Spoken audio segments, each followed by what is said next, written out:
Let's bring in Aaron Katersky in Lviv, Ukraine, and Phil Lipof in Lublin, Poland, with more on this. Aaron, I want to start with you. What do we know about these claims of a broken ceasefire in Mariupol? The ceasefire seemed to end before it got started, Diane, and it only was supposed to last several hours to begin with.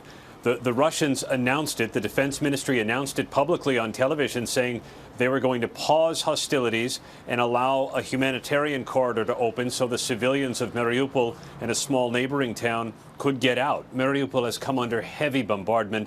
There's barely any phone service or electricity. Food and water are in short supply, and there are hundreds of thousands of people that live there that were desperate to join the exodus of 1.4 million people almost that have already left this country, but they're going to have to hold out a little longer. Just after the ceasefire was announced, the escape effort was halted. The Ukrainians said the Russians kept shelling. And Phil, of those over 1 million people who fled their homes, understandably, given what Aaron just described, the UN High Commissioner for Refugees says more than 756,000 of those refugees are in Poland. So what's it like there right now?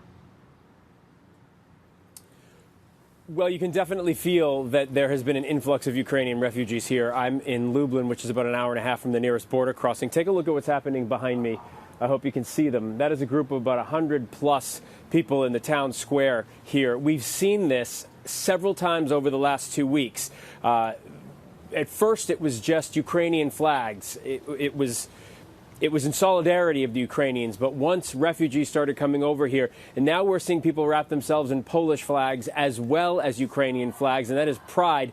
You can hear them chanting. That is pride in Poland for what this country has done for the Ukrainian refugees. They are chanting a glory to Ukraine, glory to the heroes.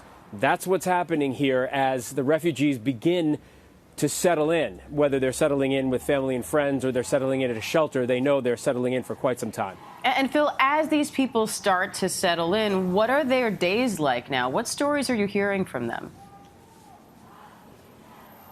Well, every refugee we've spoken to has a different story, but there is one thing in common. They are here now, and they're at safety. They found safety in Poland. They found refuge here. However, their families are not together. We've been saying it's mostly women and children coming over here because the men had to stay in the country and fight. So while they're here and while they feel safe here, they know their loved ones aren't. I spoke to one family where the young woman's 22. She was supposed to get married right after the shelling started. And she told me that even though she's here in safety, she wakes up in the middle of the night when she hears a noise, thinks it's a bomb, thinks it's a gun, and can't believe she's in Poland without her fiancé. So, yes, people are here and they have safety, but they don't have their lives together like they used to. Yeah, they left everything behind. And Aaron, while the Ukrainian military continues its fight against the much stronger, much larger Russian forces, there is also a growing insurgency. Can you talk to us about that? Oh, there is. And it's here in Lviv and just about every other Ukrainian city. The seeds were sown before this invasion even started, as the Ukrainians started to instruct people to make Molotov cocktails, to patrol their neighborhoods, to learn how to use weapons. You heard some of that in Matt's piece there. We were at this.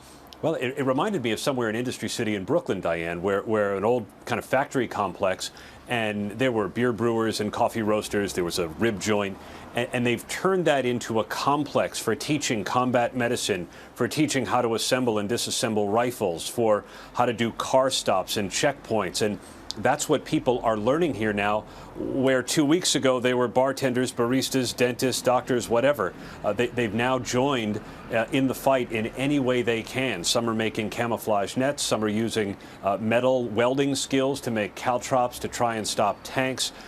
This is motivated by a desire not to live under the thumb of the Russians, as we hear the Russians have already selected a puppet regime to bring in after this invasion is over. The people here say they don't want that.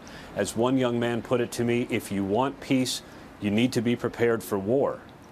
And Aaron, Secretary of State Antony Blinken is in the area, headed to Poland. What is the latest that we're seeing from the U.S. on their involvement, on our involvement?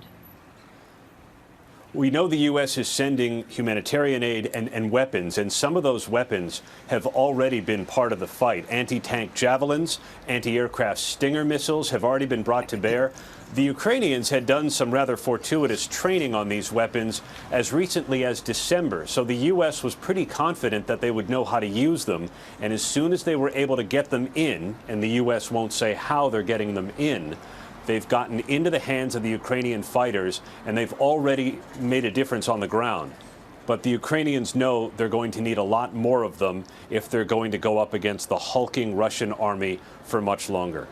All right, Aaron Katersky in Ukraine, Phil Lipof in Poland. Thank you both. Hi, everyone. George Stephanopoulos here. Thanks for checking out the ABC News YouTube channel. If you'd like to get more videos, show highlights, and watch live event coverage, click on the right over here to subscribe to our channel. And don't forget to download the ABC News app for breaking news alerts. Thanks for watching.